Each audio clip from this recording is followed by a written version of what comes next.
Hi, this is Brad with Pro Wrestling Junkies, and today we continue the long line of people who could put me in the hospital with very, very minimal effort. Today's guest is no different. She hails from New Jersey and was trained at the CZW Academy. She wrestles both women, and intergender matches, and you've seen her in Stardom, Beyond Wrestling, WXW, Empower, CZW. And in fact, just last week, WWE Network uploaded the WXW Femme Fatales tournament, and our guest made the finals, and I won't spoil anything. She stood across the ring from Mercedes Martinez, Lufisto, Chris Statlander, just to name a few. And earlier this year, she was named in various publications, someone to watch in 2020.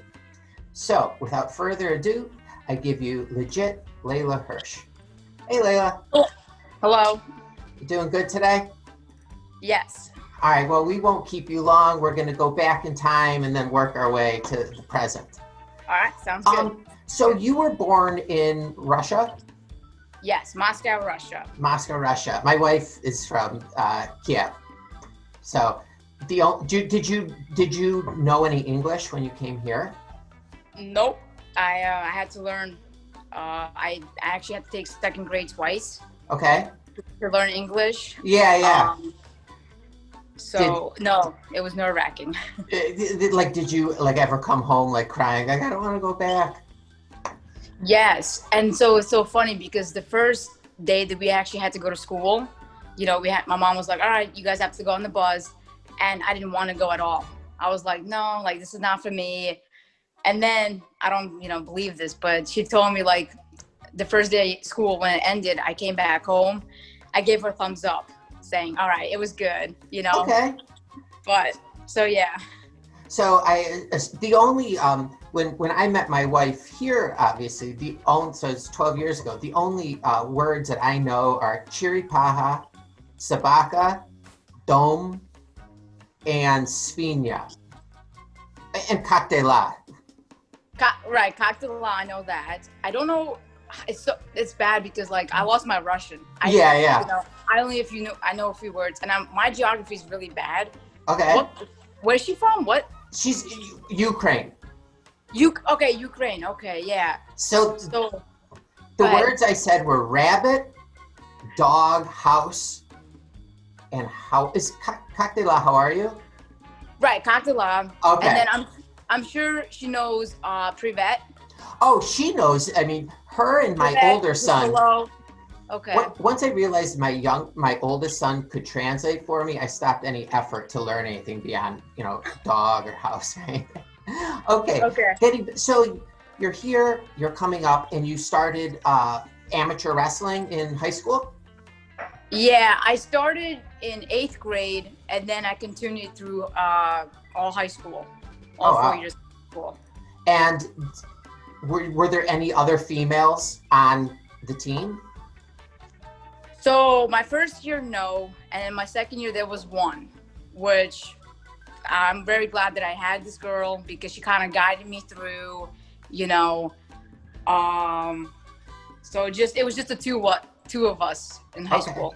And were the guys either hesitant to wrestle you, or did they kind of, give you a little more room? No, some guys were intimidated, and actually sometimes what would happen is we would go to a meet, and then if a guy knew that he was going to wrestle a girl, he wouldn't want to wrestle me. So there was a time, I remember, I think it was 8th grade, I was wrestling this guy, and I was beating him. And they just stopped the match because he was like, I don't want to wrestle her anymore. So he was already humiliated at that point. Why would he just want to finish it up? So I automatically got the win. So I was like, all right, cool. But then in high school as well, when we had meets and all that, sometimes I wouldn't get matches because guys would refuse to wrestle me. So. Do they take an automatic loss in that? Yes, forfeit? They do. They do, yeah. They do. People are crazy. So at what point did you say, okay, let's transition to pro wrestling? Okay. So the only reason I even got into amateur wrestling was because of WWE. So I had no idea what wrestling was, what WWE was until I was 14 years old. I had a best friend, and it's so crazy how it all happened. Like, cause it was just one night we were just chilling, watching TV, right? And, you know, we were just flipping through channels, and he put on Friday Night SmackDown. And he was like, do you know what this is? And I was like, no. So as I'm watching it, he's explaining it to me. And the first match, I remember, it was R-Truth against Mike Knox. Oh, wow. Right? Yeah. So that was like 14 years ago or something. It was 2000. Yeah, it was 2010 that I discovered this. That's when it was, yeah. Okay. But it was them. And man, I just remember I loved it. Like, I loved R-Truth, like his dancing and all that. Yeah. And just the crowd and audience. And I literally said, like, that night, I was like, this is what I want to do. So I came downstairs and I was like, hey, Mom, what does it take to be a WWE superstar? And she was like, start wrestling. So that is the only reason I got into amateur wrestling, because I thought in order to be in the WWE, you had to do amateur wrestling. Oh, wow. So professional wrestling has been my dream since I was 14 years old. That was my number one goal. So you graduate, you're 18 years old or 17 years old, and you want to go into pro wrestling. What's the first thing you do? Like, who do you contact? Like, did you have to research, like, training centers? So, all right. So I don't know if I'm going to get in trouble for saying his name because of everything that's transpired. But I got lucky because it was my senior year, right? Mm-hmm. I had this girl that would come up and train with me a little bit.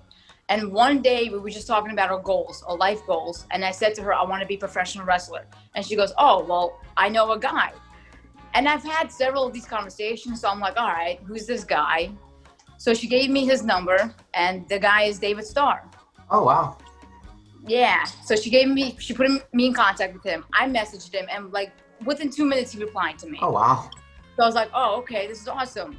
So then I talked to him on the phone, and he was filling me in on some stuff, on the business. And then I ended up meeting him. And the day I met him, they had a CCW show that night. Okay. So I talked to him a little bit, and then he introduced me to all the people from CCW. I watched the show, and I have never been to an independent wrestling show. I didn't know what it was until that night. So I went, and I fell in love with it. I was like, I have to do this now. But before this, like, I ended up getting a scholarship to wrestle in college. Oh, okay. Oh, gosh, that's a big choice. Yeah, so I was like, this is probably going to kill my parents. They're probably going to be very disappointed, which at some point they were. But I decided to give up my scholarship and start training. Like, after that Saturday, that following Monday, I showed up at the school and went from there. Do you pay for it, or would your parents pay for it? Like, starting training? I don't know I didn't have to pay. Oh. Don't say no more. So did you experience like the same thing you did when you were wrestling amateur in high school, guys? Like, were they any of the same stuff, or are they professional at this point? No. I mean, some guys are professional, mm-hmm.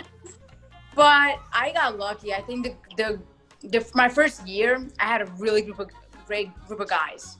I like Dave McCall, Nate Carter, Joe mm-hmm. Gacy. Mm-hmm. So I was lucky because they really helped me, and they were very professional. They were very professional with me. Okay, because they wanted to make somebody, not harass somebody and break them. Yeah, they had my back. Was there any point where you're like, I can't do this? Or was there anything that like shocked you that you had completely wasn't even on your radar? I think with I started with CCW, and they just got to a point like where it was just too much for me with them. There's just so many problems. So I never said I want to walk away from the business, but I did want to be I want to expand to more places, mm-hmm. kind of spread my wings. But I feel like coming into I'm into wrestling. Yeah. I was warned. I was warned that you're gonna have guys that are trying to go get after you, or people are gonna use you. So I was warned. So when things happened, I was like, okay, like I'm not surprised, but I just kind of had to accept like that's how it was. Yeah, yeah. If that makes sense. No, that makes perfect sense. What was the first week of training really? Was that really hard on your body and just showing up every day for that? Yeah. So with CCW, what they did is when you first came, they gave you a tryout, right? Okay. Yeah. So they gave you a tryout, like that was insane. And I was one of the few people that actually passed the tryout. And I think I passed it because I worked out, I did CrossFit, and amateur wrestling, man, it helped me so much. Thank God for amateur wrestling. Well, like, thank God. That's why I always say, like, guys who come up with an amateur wrestling background, they know how to put the work in, which is, you know, such a huge part. So, go on. I'm sorry. No. So yeah, the work ethic. So you ended up, you've wrestled in Japan, in Germany. Is there, when you're wrestling someone, say from Japan for the first time, is the language barrier make working with them like really difficult, or it's just like you kind of figure it out? It was very hard. It was very challenging. So, you know, I think I got lucky because Hannah Kimura, she, out of all the girls, she spoke the most English. Okay. So I was actually able to go to her a little bit, and she would translate a lot of the stuff. Because a lot of it would be tag team matches. So when someone would say something, I'd look at her like, okay, what'd she say? You know. It was very difficult. It was. Were you able to pick up on it and get past that? Yeah. Working the ring? Oh yeah, you had to. Like, you know, like I had to adjust to it. You have to, like, you know. So like when you're in Japan and Germany, like, do you have to learn like a different style, or like adapt to a different style of wrestling, or like the fans? Yeah, so in Japan, like with the fans, they're very quiet. They are. Okay. Really? Oh yeah, they're really like, they'll clap, but like it's not like the fans here where they'll like get up and they'll be like, oh, you know, they're banging like very on the boards. Yeah, exactly. They're like very respectful. Is it hard to wrestle with a crowd like that? Like where you're not getting huge explosions of reaction? Honestly, to me, nah. It was okay. I thought I would have trouble with that, but no. Because like when something did happen, like when something big did happen, they would respond. Okay. You know, so that was good. And what about in Japan? Are the fans compared to here or to Germany? It's different. It's different. So yeah. And you were talking about like styles. I feel like I didn't really have to adjust too much because my style, it's like strong style. Like, I love hard hitting. I love getting hit hard. I know that makes like no sense, but I just love that brutality. So when it came to Germany, I was like, yeah, I'm that's what I want to do. And Japan, that was like awesome for me because like I love fighting. Like, you know what I mean? I just love going in the ring and putting on a show for the fans. You know, giving them something real. Okay, yeah, I mean, I was letting my kids watch your matches, and it's like, oh, she's ferocious. I'm like, yes, like, you know, that's what she has to be. That's what I have to be.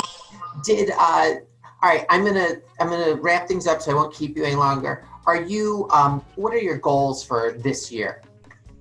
You know, the rest of this year. Can you wrestle as much because of the coronavirus? Are the shows less and less, or? Well, so like after Japan, I was supposed to go to Germany. Okay. For another tour, and then that got pushed back. Oh, yeah. And I was supposed to go in September again, but that again got postponed. So that stinks, you know. Yeah. But I've had already several bookings that have like reached out to me, promoters that reached out to me, but I think I'm gonna start training again in September, and then in October ease into the bookings because I'm telling you, like in ring right now, I'm out of shape. So, oh really? I'm definitely out of shape. Yeah, but like I've been like consistently working out like outside of wrestling, just trying to keep my body in shape. Yeah. But I feel like the fans deserve the best of me. So like when I do get back in the ring, Uh-huh. I want to be good. I want to be sharp for them, Like pick up where you left off. Pick off exactly. Can I ask another question? I'm sorry. No, go ahead. And I've always been, is it difficult to have a relationship and be a wrestler? Yeah. Okay. Is it Yeah. because you just don't have time, or is it like you're always traveling and? No, like, so the relationship I'm in with now, it works out great. Okay. But like I was one of the people that said like if I got in wrestling, I would never date a wrestler. Okay. It just never turns out good. Uh-huh. So, like my first relationship did not turn out good, but thankfully the person I'm with right now, it's really good. So hopefully stay that way. But it is challenging. It is challenging. I bet. Well, congratulations that you're able to make it work. All right. I'm going to give you 5 random questions, yes and no questions, and you can choose to answer them or decline, but I don't think they're anything too racy.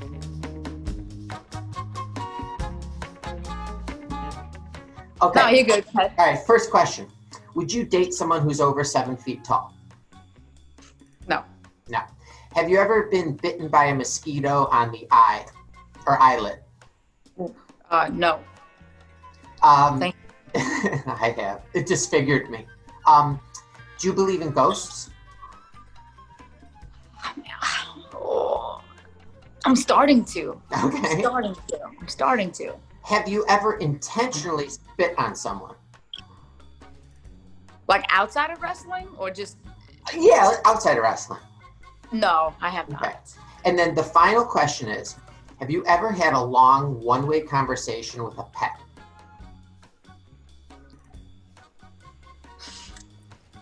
No. No, okay. Well, now I know this information and I can continue on with my day. Thank you. All right, legit Leyla Hirsch, thank you so much for sitting down with me and talk. Well, we're both sitting down, just not together. But I would love to have you on again, as things pick up in autumn, and we'll keep an eye out for you. And thanks again. Thank you for having me. That was fun. This was fun. My pleasure. Take care.